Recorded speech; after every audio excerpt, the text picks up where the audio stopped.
Israel ने Lebanon की राजधानी बेरूत पर अब तक के सबसे बड़े हमले किए हैं। बेरूत में 9 चरणों में बम वर्षा की गई है। इन हमलों में हिजबुल्लाह का बड़ा इंफ्रास्ट्रक्चर तबाह हो गया है। हिजबुल्लाह के हथियार गोदाम, तेल डिपो, सुरंगों पर इजराइल ने बंकर बस्टर बमों से हमले किए। इजरायली हमलों से लेबनान पूरी रात दहलता रहा। बेरूत में जहां हमले हुए वहां TV9 भारतवर्ष की टीम मौजूद है। देखिए हिजबुल्लाह पर इजराइल ने कितना बारूद बरसाया और कैसे हिजबुल्लाह पर हमलों से ईरान इजराइल की सीधी जंग शुरू होने की आशंका बढ़ती जा रही है। इतनी ज्यादा मैसिव एयर स्ट्राइक्स की हैं कि अभी भी यहाँ पर आप धुएं का गुबार आप देख सकते हैं।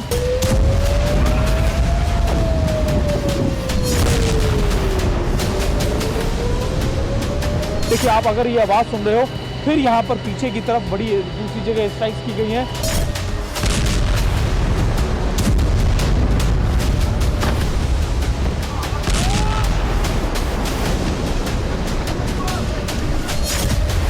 5 अक्टूबर की रात बेरूत के लिए सबसे विनाशक साबित हुई है।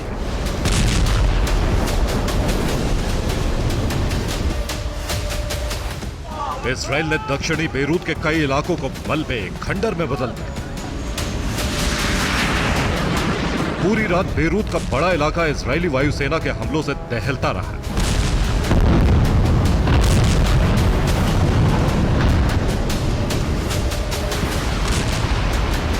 बेरूत के दाहिया इलाके में इजराइल ने बमबारी शुरू की और इसके बाद वायुसेना के विमान पूरी रात बेरूत पर बम बरसाते रहे।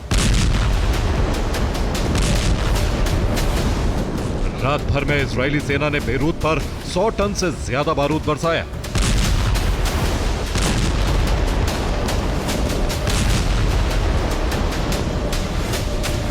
इजरायली सेना ने दाहिया की उस इमारत पर बमबारी की जिसमें IRGC और हिजबुल्लाह के कमांडरों की मीटिंग चल रही थी। 6 अक्टूबर की सुबह इस इमारत के करीब TV9 की टीम पहुंची। 5 अक्टूबर की रात इसी इमारत में हिजबुल्लाह और IRGC की मीटिंग चल रही थी और मौके से हाल बताने के लिए खतरनाक वॉर जोन में TV9 की टीम पहुंची। इतनी ज्यादा मैसिव एयर स्ट्राइक्स की हैं कि अभी भी यहाँ पर आप धुएं का गुबार आप देख सकते हैं और ये आलम है इस समय बेरूत के अंदर।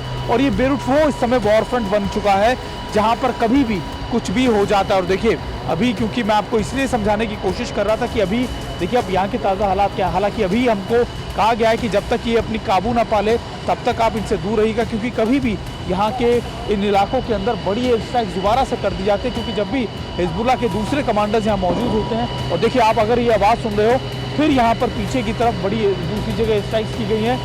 बेरूत पर अब से पहले इतने जबरदस्त हमले इजराइल ने नहीं किए थे। रात भर बेरूत के आसमान पर फाइटर जेट गरजते रहे।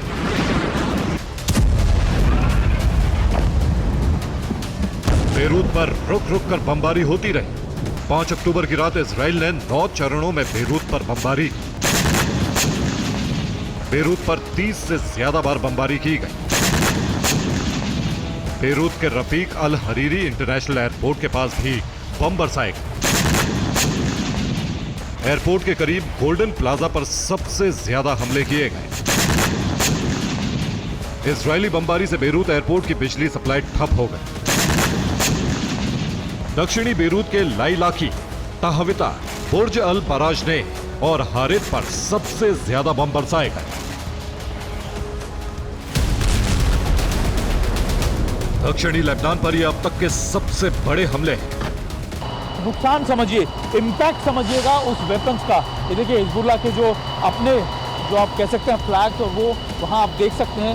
ये पूरा इलाका आप देखें कैसे आप बड़े बड़े कंक्रीट के जो आप कह सकते हैं कि स्ट्रक्चर्स थे, ये एक मिट्टी की रेत की तरह ढह गए। ये रेत की तरह ढह गए। और ये देखिए अभी अगर आप देखें ये एक्सप्लोजिव, आपको उनकी स्मेल आप उनको सूंघ पाएंगे यहाँ की एयर के अंदर। और ये देखिए अभी भी इस इमारत के अंदर भी आग लगी हुई है। इजराइल ने बीती रात एक साथ 3 फ्रंट पर हमले किए।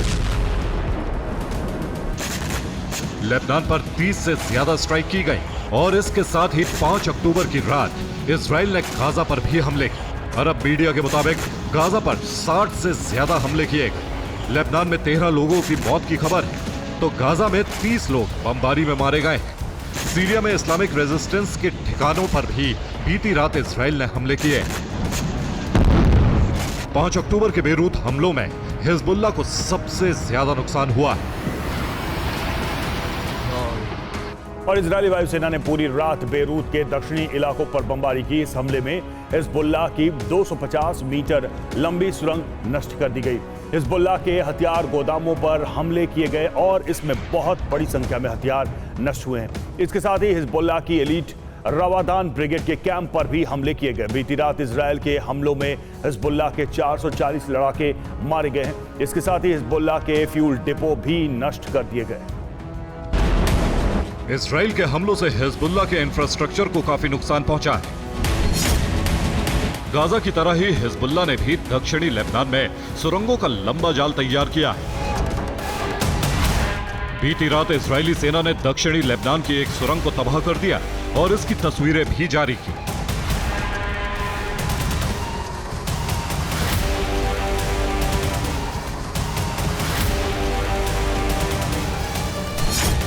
इजराइल ने बेरूत में फ्रांस की टोटल एनर्जी कंपनी के गैस स्टेशन को भी तबाह कर दिया। इजराइल ने फ्रांस के हथियार बिक्री रोकने के फैसले के बाद यह हमला किया। मैक्रो के इस फैसले पर इजरायली पीएम भड़क भी गए। इजराइल पर फ्रांस और ब्रिटेन ने हथियार प्रतिबंध लगाए हैं, और वो भी ऐसे वक्त में जब इजराइल को सबसे ज्यादा हथियारों की जरूरत है। इसीलिए इजराइल अमेरिकी खेमे के देशों पर भड़का हुआ है। इजराइल का टारगेट है अपने लिए खतरा बन चुके सभी प्रॉक्सी संगठनों पर हमले करके उन्हें कमजोर करना। गाजा के बाद अब लेबनान और सीरिया पर हमले किए जा रहे हैं। लेबनान पर भीषण हमलों के चलते यहां से पलायन भी तेज हो गया है। अब तक 2 लाख से ज्यादा लोग लेबनान छोड़ चुके हैं। ये लोग लेबनान से सीरिया के सीमाई इलाकों में शरण लेने के लिए जा रहे हैं। इजराइल ने 6 अक्टूबर की सुबह को एक बार फिर लेबनान के कुछ इलाकों को खाली करने की चेतावनी जारी कर दी है। यहां से भी लोग इलाके खाली कर रहे हैं, क्योंकि इजराइल का अगला टारगेट बेरूत के यही इलाके हैं। लेबनान का हाल गाजा जैसा होता जा रहा है, और जैसे जैसे लेबनान संकट बढ़ रहा है, ईरान पर इजराइल के साथ जंग छेड़ने का दबाव भी बढ़ता जा रहा है। लेबनान की बढ़ती जंग कभी भी ईरान और इजराइल के बीच सीधी जंग बन सकती है। Bureau report, TV9 भारतवंश। और ईरान ने 7 अक्टूबर को इजरायल दहलाने की धमकी दी। डिमोना एटमी सेंटर को मिनटों में उड़ाने की धमकी दी। डिमोना न्यूक्लियर सेंटर उड़ाने का वीडियो जारी किया गया। वीडियो में डिमोना सेंटर पर बमबारी दिखाई गई।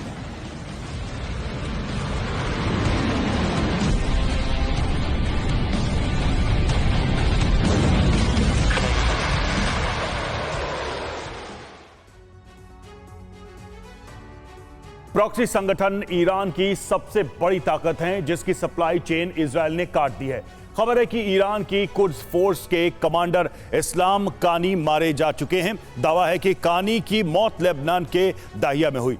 वो उसी बंकर में मौजूद थे जिसे 72 घंटे पहले इजरायल ने 3000 किलो बारूद बरसाकर उड़ा दिया था। हालांकि अभी तक कानी की मौत की पुष्टि नहीं हुई है, लेकिन वाकई ऐसा है तो ये ईरान और उसके प्रॉक्सी संगठनों के लिए सबसे बड़ा झटका है। तारीख 4 अक्टूबर, वक्त नसरल्लाह को दफनाने से 12 घंटे पहले, जगह बेरूत, लेबनान।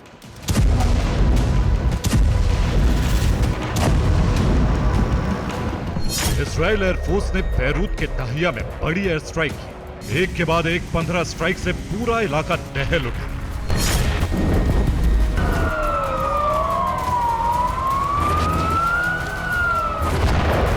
इजराइल के टारगेट पर नसरल्लाह के उत्तराधिकारी यानी हिजबुल्लाह का अगला चीफ हाशिम सैफी अल दीन था, जो हिजबुल्लाह के अंडरग्राउंड बंकर में मीटिंग के लिए पहुंचा था।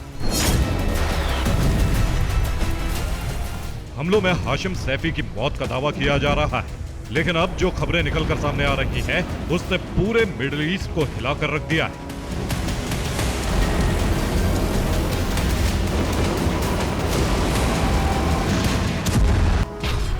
दावा है कि दाहिया में ईरान के कुद्स फोर्स के कमांडर इस्माइल कानी भी मौजूद थे। वो हाशिम सैफी से मीटिंग के लिए पहुंचे थे। मीटिंग का एजेंडा नसरल्लाह की अंतिम यात्रा थी और हिजबुल्लाह को फिर मजबूत करने का प्लान पर चर्चा। इसी दौरान इजराइल ने एयर स्ट्राइक कर दी।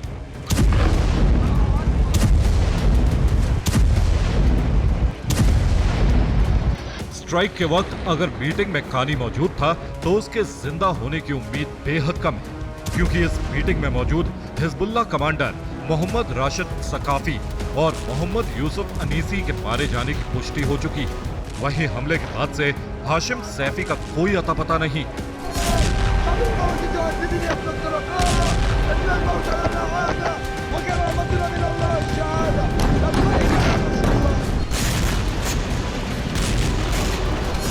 हालांकि इस्माइल कानी जिंदा है या मुर्दा, इसकी पुष्टि अब तक नहीं हो पाई। कुवैत के अखबार अल जारिद के मुताबिक हमले में इस्माइल कानी घायल है। कानी के कंधे, छाती और सिर में गंभीर चोटें आई।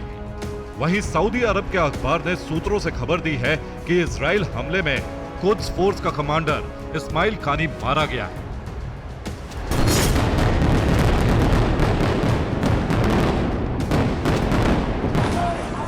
सिर्फ इतना ही नहीं, इजराइल मीडिया का भी दावा है कि इस्माइल कानी हमले में मारा जा चुका है। दावा है कि इजरायली सेना कानी की मौत की जांच कर रही है।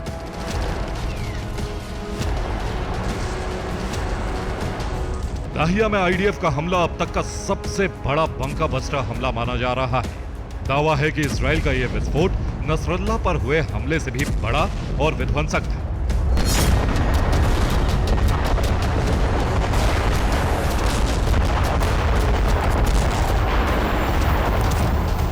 दावा है कि इजराइल ने यहां 100 बंका बस्टर बम की बरसात की थी और करीब 3000 किलो बारूद बरसाया था।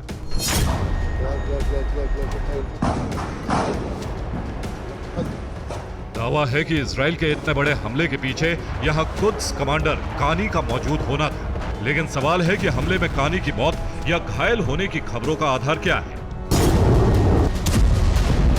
वो कौन सी वजह है जो इन खबरों को हवा दे रही है?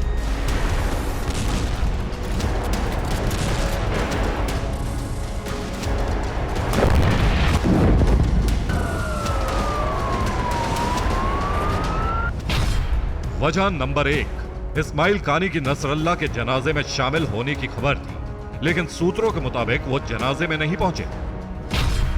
वजह नंबर 2, शुक्रवार को खेमेनेई ने तेहरान की ग्रैंड मस्जिद से लाखों लोगों को संबोधित किया। इस संबोधन में भी इस्माइल कानी मौजूद नहीं थे। वजह नंबर 3, इस्माइल कानी एक हफ्ते से लेबनान में मौजूद थे। 2 दिनों से उनकी लोकेशन ट्रेस नहीं हो पा रही। वजह नंबर 4, इस्माइल कानी की मौत के दावों को 24 घंटे से ज्यादा बीत चुका है, लेकिन अब तक ईरान ने इन दावों का खंडन नहीं किया।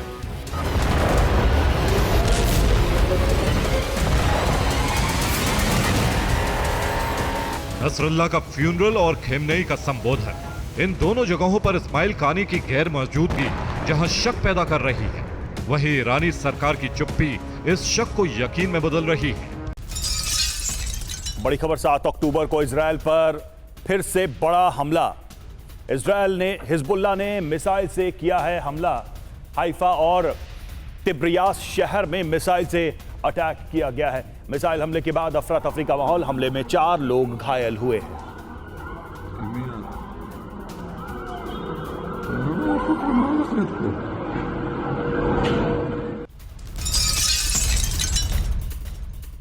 हिजबुल्लाह ने इजराइल पर किया रॉकेट अटैक। हाइफा शहर में मिसाइल के साथ रॉकेट अटैक। एक साथ कई रॉकेट हमले से सनसनी। हमले के बाद पूरे शहर में एम्बुलेंस तैनात।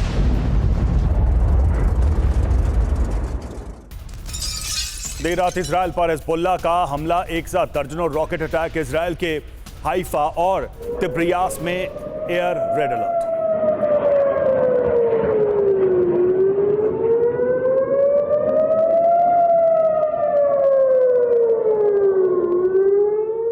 लेबनान की राजधानी बेरूत पर आईडीएफ की एयर स्ट्राइक। हवाई हमले में एक मस्जिद पूरी तरह से तबाह हुई है। आईडीएफ का दावा, मस्जिद में हिजब का अंडरग्राउंड बेस था। हमले में कई हिजबुल्लाह लड़ाकों के मारे जाने की आशंका है।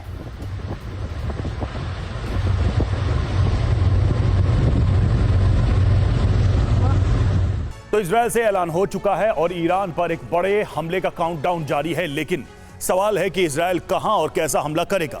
रात को ही इजरायल के पहले प्रहार की आशंका नहीं थी, लेकिन ऐसा नहीं हुआ। इस बीच ईरान में भूकंप के झटकों ने कई सवाल उठाए हैं। कई रिपोर्ट्स दावा है कि ईरान ने न्यूक्लियर हथियार का टेस्ट किया, जिसकी वजह से इजरायल का हमला टल गया। इजरायल के सामने कई चुनौतियां हैं, इसलिए हर कदम बहुत सोच समझकर उठाया जा रहा है। ईरान ने भी पलटवार की धमकी दी है। अब माना जा रहा है कि ये 7 तारीख को इजरायल हमलों की शुरुआत कर देगा। शनिवार की रात गजब की हलचल थी।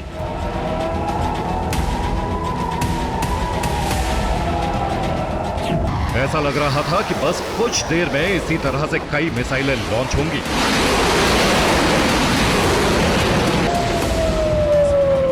बस कुछ देर बाद कई ड्रोन आसमान में नजर आएंगे।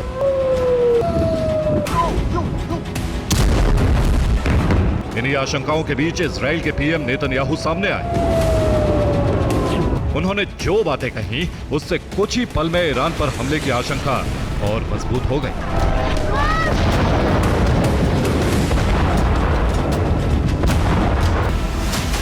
इजरायली पीएम के संबोधन के बाद ही ईरान की सेना हरकत में आ गई।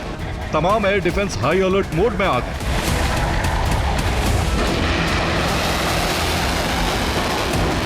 एक बड़े घमासान की आशंका में कई देशों में खलबली मच गई।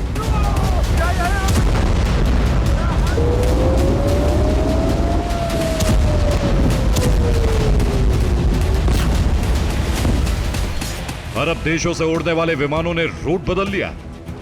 ईरान की तरफ से आसमान में एक भी विमान नहीं गुजर रहा था।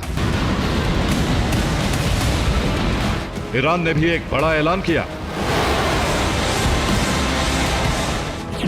ईरान ने पश्चिम दिशा में एयर स्पेस को बंद कर दिया। 9 अक्टूबर तक ईरान ने उड़ानों पर प्रतिबंध लगा दिया। यूएई और सऊदी की विमान कंपनियों ने खुद ईरान से दूरी बना ली थी। ईरान के इस कदम से साफ हो गया था कि इजराइल के हर हमले का जवाब देने की तैयारी। ईरान की मिसाइल लॉन्च के लिए तैयार थी, लेकिन ईरान इजराइल के पहले प्रहार का इंतजार कर रहा था।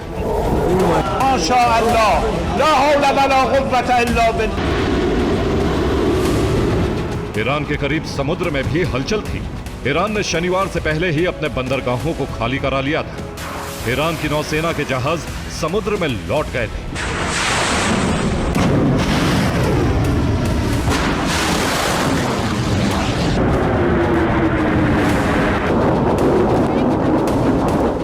इसी बीच ईरान को खबर मिली कि ईरान के करीब अमेरिका के विमान रेकी कर रहे हैं।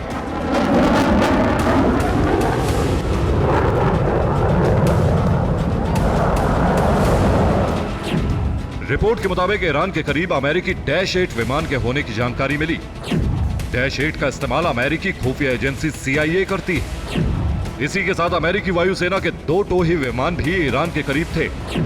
दोनों विमान फारस की खाड़ी के ऊपर उड़ान भर रहे थे। इसके अलावा एक एवॉक्स E-3B सेंट्री विमान भी ईरान के करीब मौजूद था।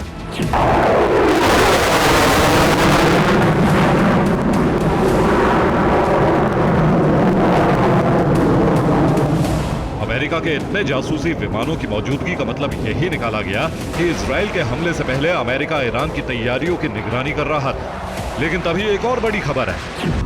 पता चला कि तेहरान के करीब रेक्टर स्केल पर 4.5 तीव्रता के भूकंप के झटके महसूस किए गए।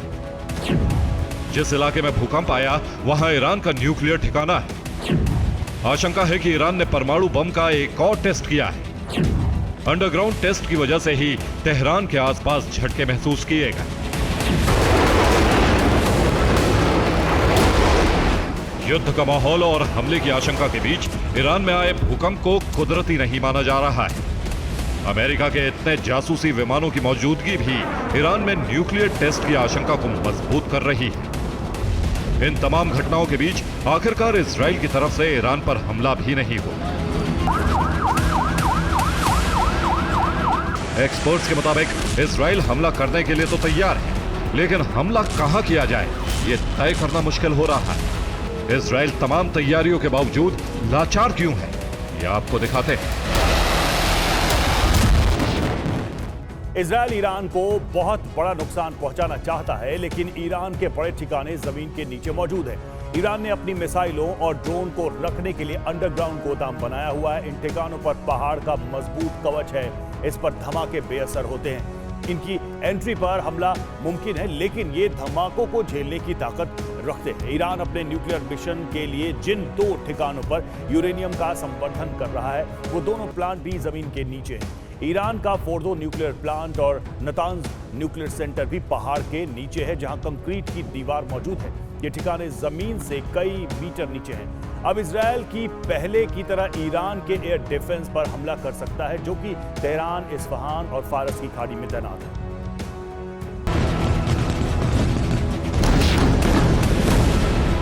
इजराइल के लिए ईरान को बड़ा नुकसान पहुंचाना बेहद मुश्किल है।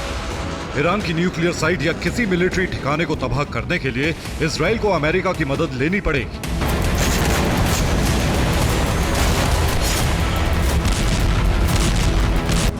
ईरान ने जिस तरह से अपने हथियार के बेस और सैन्य बेस को सुरक्षित बनाया है, उससे अमेरिकी बम से ही तबाह किया जा सकता है। ईरान के इन पहाड़ों को भेदने के लिए अमेरिका के शक्तिशाली बम की जरूरत है।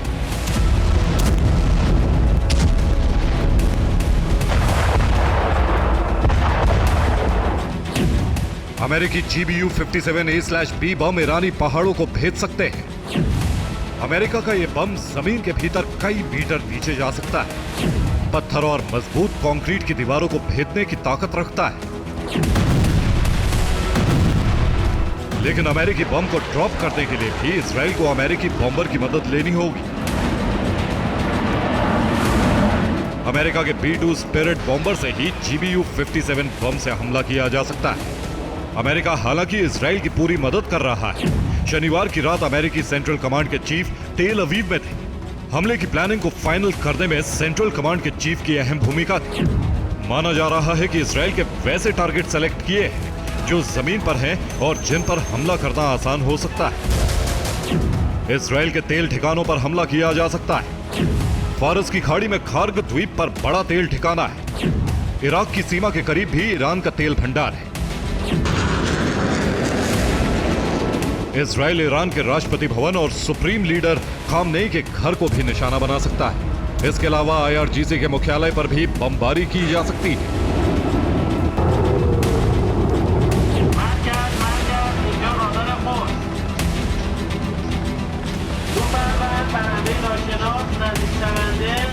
इजराइल से इन खतरों के बीच ईरान ने एक वीडियो जारी किया है।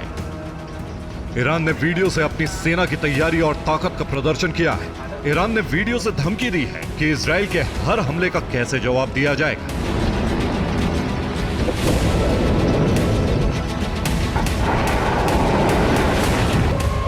ईरान ने एक वीडियो जारी करके इजराइल के एटमी ठिकाने को तबाह करने की धमकी दी। वीडियो में इजराइल के डिमोना न्यूक्लियर प्लांट को टारगेट करने की धमकी। ईरान का दावा है कि चंद मिनटों में मिसाइल से इजरायली एटमी प्लांट को नष्ट किया जा सकता है। Bureau report, TV9 भारतवंश। और बेरूत के दाहिया में इजराइल की F-35 से बमबारी। दाहिया के रिहायशी इलाकों में गिराए गए बम। हमले के लिए बंकर बस्टर बम का इस्तेमाल।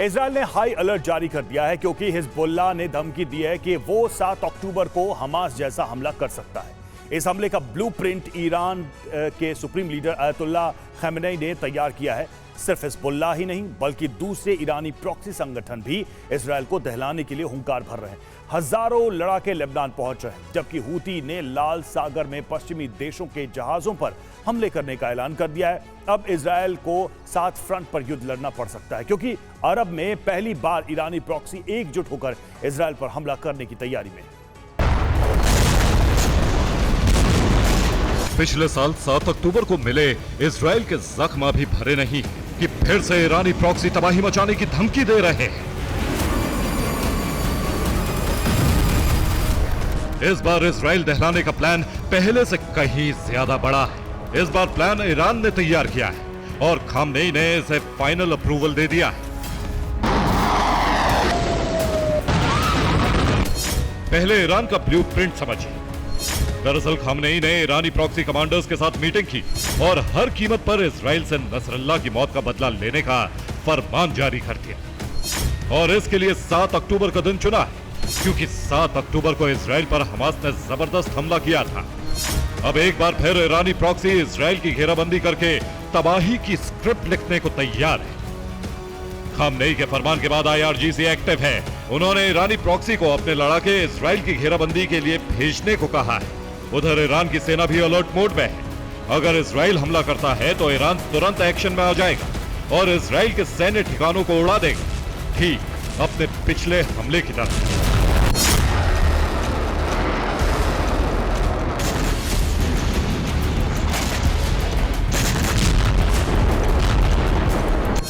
जबकि इजराइल को इसका अंदेशा है, इसलिए 3 लेयर डिफेंस सिस्टम लगा दिया गया है। मोसाद के एजेंट उन तमाम देशों में जा घुसे हैं जहां से इजराइल पर हमला हो सकता है। इजराइल की तरफ से बयान जारी हुआ है, हम पूरी तरह से तैयार हैं। 7 अक्टूबर की बरसी आतंकियों का समूह हमारे देश में घुसने की कोशिश करेगा। हमारी सेना उन्हें कुचल कर रख देगी।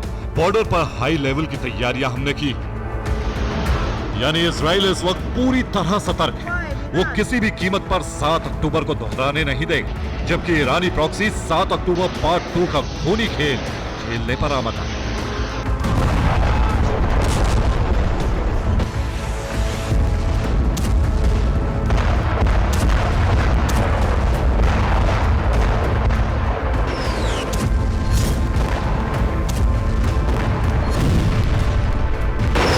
नसरल्लाह की मौत के बाद से हिजबुल्लाह लड़ाके आक्रोशित हैं। इस वक्त वही सबसे ज्यादा हमले कर रहा है। पिछले 48 घंटों में उसने इजराइल में 10 से ज्यादा जगह पर हमले किए।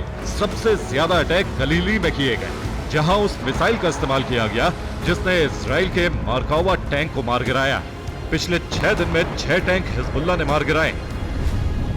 दूसरी तरफ हूती के लड़ाके बोट में बैठकर इजराइल की तरफ निकल पड़े, जबकि लाल सागर में पश्चिमी देशों के जहाजों को निशाना बनाया जा रहा है। ब्रिटिश ऑयल टैंकर पर हमला करने के बाद टास्क फोर्स पर रॉकेट दागे, जिसके बाद अमेरिका ब्रिटेन ने ज्वाइंट ऑपरेशन चलाया और यमन में हूती ठिकानों पर हमले किए।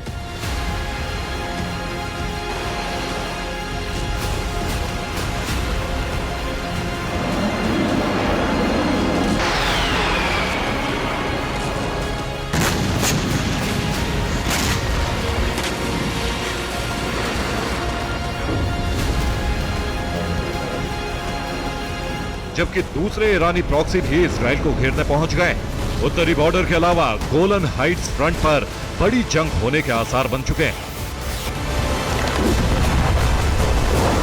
तो ईरानी प्रॉक्सी के चक्रव्यूह में इजराइल फंसता दिख रहा है, क्योंकि गाजा फ्रंट से हमास फिर एक्टिव हो गया है। उसके 40,000 लड़ाके बदला लेने के लिए बेचैन है। लेबनान फ्रंट से हिजबुल्लाह के 1 लाख लड़ाके उत्तरी बॉर्डर पर घुसपैठ के लिए तैयार हैं, जबकि सीरिया फ्रंट से ज़ाबनिया और फातमिया ब्रिगेड के 30,000 लड़ाके हिजबुल्लाह की मदद करने लेबनान पहुंच रहे हैं। इसी तरह इराक से कताइब हिजबुल्लाह और हरकत अल नुस्बा के 70,000 लड़ाके हमले की तैयारी में हैं, जबकि बहरीन से अल अश्तर ब्रिगेड ईरानी प्रॉक्सी के 60,000 लड़ाके तैयार हैं, जबकि IRGC अपनी 1.5 लाख फोर्स के साथ ईरानी प्रॉक्सी की मदद का ऐलान कर चुका है। इसके अलावा यमन में मौजूद हूती के 30,000 लड़ाके लाल सागर के अलावा इजराइल पर मिसाइल स्ट्राइक कर सकते हैं।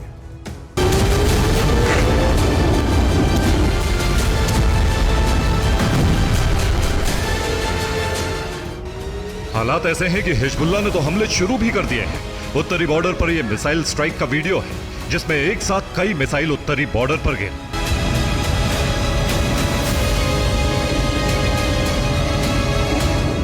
इसी तरह हाइफा के पास कई मिसाइलें गिरी। हालांकि IDF का दावा है कि आयरन डोम ने मिसाइलों को इंटरसेप्ट कर लिया।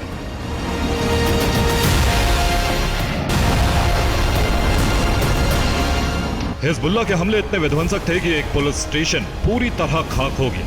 ये उसी का वीडियो है।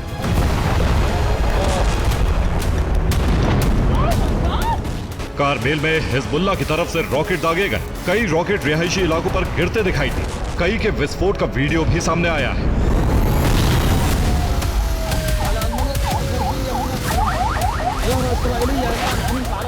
हिजबुल्लाह ने दावा किया है कि उसने पिछले 48 घंटे में 100 से ज्यादा जगह हमले किए। उसने यहाँ तक कहा है कि यह सिर्फ ट्रेलर है, तबाही की पूरी पिक्चर 7 अक्टूबर को दिखाई देगी।